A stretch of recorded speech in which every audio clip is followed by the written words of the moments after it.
परराज्यातून आणलेल्या चोरीच्या मोबाईलची बेकायदेशीर विक्री करणाऱ्यांना चंदननगर पोलिसांनी अटक केली आहे। पोलिसांनी विविध कंपन्यांचे एकूण 60 मोबाईल फोन जप्त केले असून त्यामध्ये संशयितांकडून 54,000 रुपये किमतीचा मुद्देमाल जप्त करण्यात आला। किरण अमरसिंग नटमारवाडी वय 19 वर्ष आणि मंगी अमरसिंग नटमारवाडी वय 47 दोघे राहणार स्वराज नगरी तळेगाव दाभाडे अशी अटक केलेल्यांची नावे आहेत। त्यांचा मूळ पत्ता नाडियाद जवाहर नगर सिंधी स्कूल खेडा गुजरात असा आहे।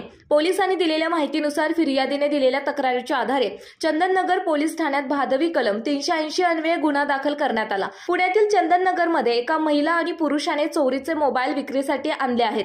ही माहिती गुन्हे अन्वेषण पथकाचे अधिकारी आणि पोलीस हवालदार विकास कदम नामदेव गदारे यांना त्यांच्या गोपनीय माहितीवरून मिळाली। त्याच्याकडे चौकशी केली असता तो तळेगाव दाभाडे येथे राहत असल्याचे सांगितले।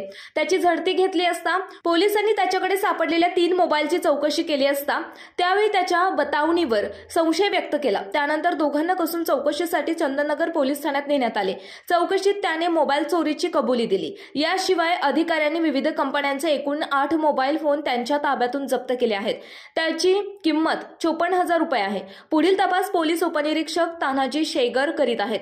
सदरची कामगिरी पोलीस आयुक्त अमितेश कुमार, सहाय्यक पोलीस आयुक्त मनोज पाटील, पोलीस उपायुक्त परिमंडळ 4 विक्रांत देशमुख, सहाय्यक पोलीस आयुक्त येरवडा विभाग संजय पाटील यांच्या मार्गदर्शनाखाली मनीषा पाटील, वरिष्ठ पोलीस निरीक्षक चंदननगर पोलीस स्टेशन, तपास पथक प्रभारी अधिकारी पोलीस उपनिरीक्षक तानाजी शेगर, पोलीस अंमलदार अविनाश संकपाळ, विकास कदम, नामदेव गडदरे, श्रीकांत शेंडे, शेखर शिंदे, विष्णू गोणे, श्रीकांत कोदरे, महेश नाणेकर, सचिन रणदिवे, शिवाजी धांडे, सूरज जाधव, गणेश हांडगर, ज्ञानोबा लहाणे, नितीन कांबळे, गजानन पवार, पोलीस शिपाई वर्षा सावंत यांनी केले आहे।